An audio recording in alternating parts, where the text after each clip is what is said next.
Every nerd ranked 207. What the?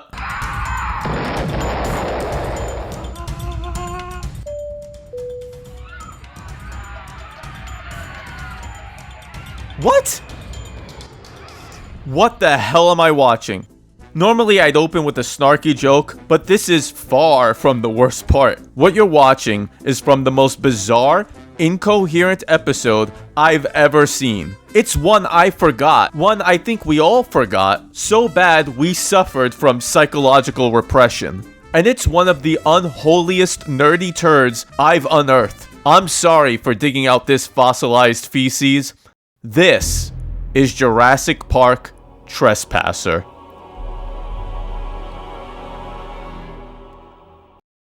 So I'm gonna say the magic words. How bad could this be? Yeah, now that's what I'm talking about. Look at that arm flopping all over the place. Bad frame rate, background glitching. I feel at home already. Oh, fun. We're gonna get an episode like Big Rigs. Wait a minute. What's this? Plane ticket? Huh. The tropics. Yeah, you know what? I could use a vacation. Screw this game. Okay, maybe not. So, Jurassic Park parody.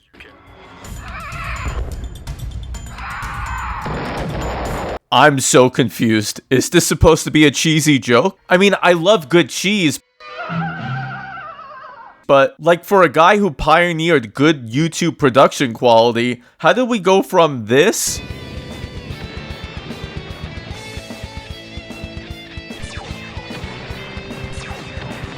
to this?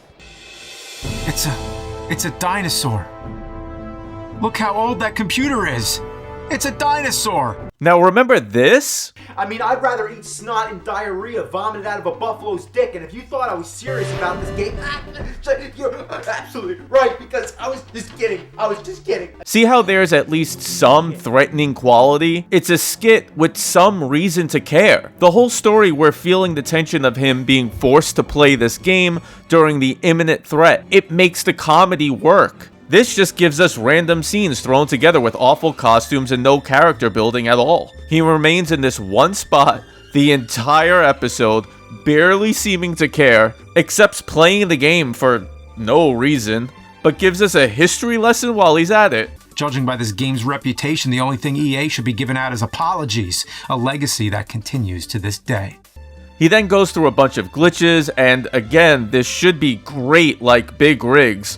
All the material is there, but then you see the fatal flaw of modern AVGN, telling instead of showing. Like, here's Big Rigs. No. That didn't happen. Oh, there it is! It's like he's going through the experience with you. It's almost second person. He's playing the game and taking you on a ride with him. Then there's this. And the background's still glitching. And it's not the worst, but it's still pretty buggy. The environments are meant to be immersive with plenty of things you can interact with. It hardly works. You're not going through the experience, you're being talked to. It's a fundamentally huge shift in tone. Another major shift? Hey, what's up, nerd? Oh, it's that boundary break guy. I got this mysterious message to call this computer, and it's asking me to help you understand Jurassic Park Trespasser a little bit better. Well, how fantastic. A guest appearance from a web creator doing nothing similar to what the nerd does. You can see the different stages of the heart hidden underneath her skin here. Also, her legs seem to be a rotating cube that rolls like a ball cube. Collision detection is not that great. By the way, while I have you, can you send a rescue party here to get me off this island? Oh, you're trying to leave the island? Wouldn't know it from the episode. And it just goes on and on with boring explanations. Every time you start a new level, you lose your weapons. Sometimes you can pick up new ones quickly, but they're weaker than the ones you had before. Even when other dinosaurs do show up, most of them mind their own business. I know what you're thinking. Do they have a T-Rex? No, I'm thinking, when is this shit explainer video going to end? These levels are gigantic, by the way. Nothing interesting except for maybe this piss pond. Oh, another classic modern AVGN trope. James is telling us there's nothing interesting, and yet we're not even halfway through a 24-minute episode. I mean, really, how many of these episodes am I going to watch where he says there isn't much to say in the script? That he he wrote. There are some Easter eggs you can find, but it's not worth the time. No shit, James. 12 and a half minutes in, I'm watching James continue running through this boring explanation, hoping that that's all there is so I could wrap this up. But then... All right, let me check on the kitchen.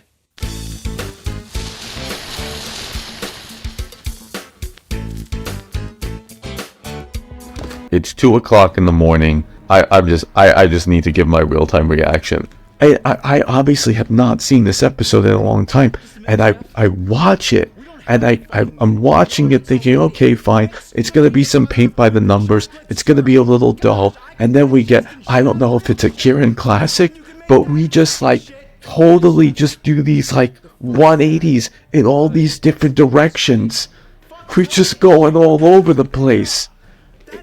What does this Hell's Kitchen thing have anything to do with Jurassic Park?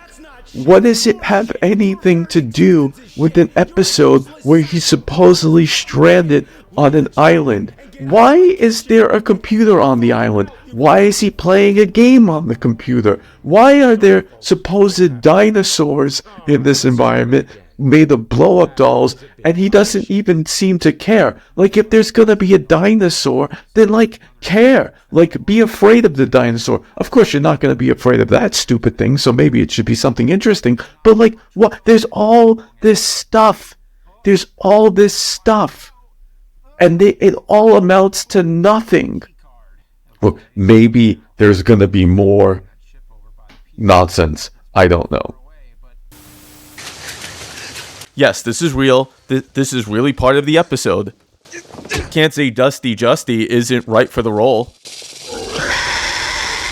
Wait, he could give us those dinosaurs? Then why did we get these?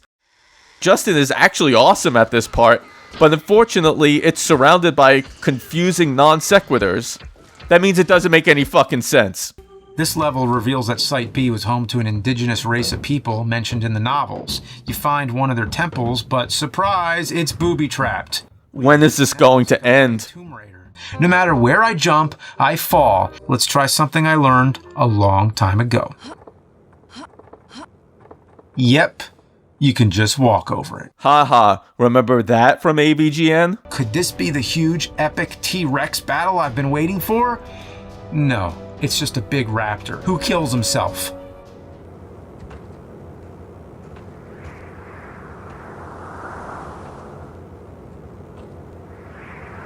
Man, this sucked. I'm chuckling, but you'd expect this punchline from an episode where the nerd's frustration was mostly from not getting into a big dinosaur fight the whole time.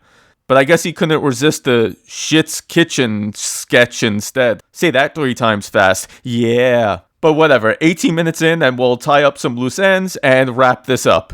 You didn't say the magic word.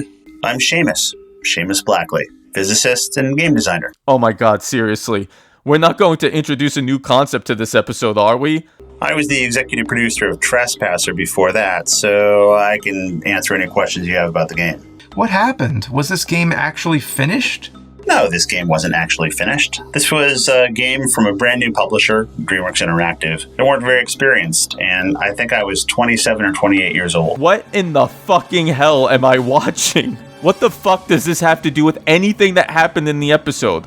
Why is this suddenly some history lesson on the development of this game? Why are we just on this island? Why did we introduce these dinosaurs? Why isn't this an episode about a guy trying to avoid the dinosaurs on an island he got trapped on? How did this become an episode where the nerd was yelling at random people to make fake shit to then having an insightful Q&A from a former developer of the game? And I was stupid, and I was arrogant, and so we tried to finish in the time allotted, and then we were forced to ship a broken game. I thought it was the end of my career. It was incredibly painful to watch.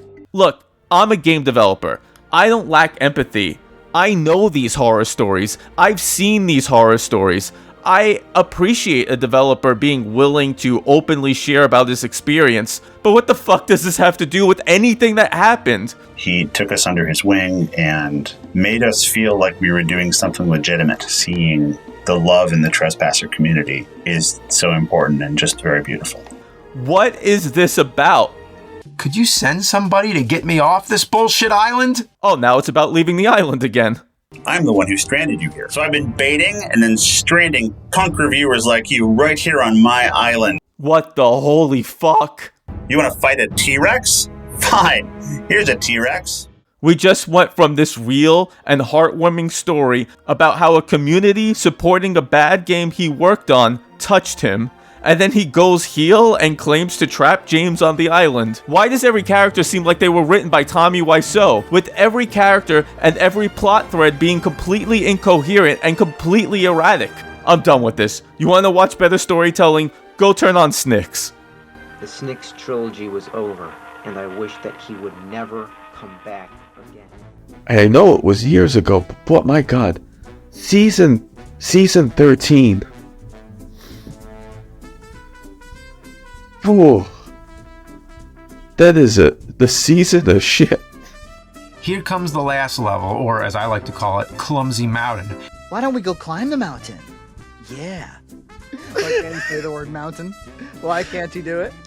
And you might be saying, you like some of these parts. And that's fine, like separately they're all decent or good ideas, but that doesn't mean that together it makes any sense. It's like taking a slice of pizza, placing a bar of chocolate on top of it, then sprinkling some raisins, and dumping it in a milky bowl of cereal. Together, it's shit. Like, how many plot threads? Why does a guy who makes films have no idea how to chart a story from beginning, middle to end? I mean, I know he does, because like Mr. Bucket, I'm loud. It's 2 in the morning. It's 2 in the morning. People can hear me.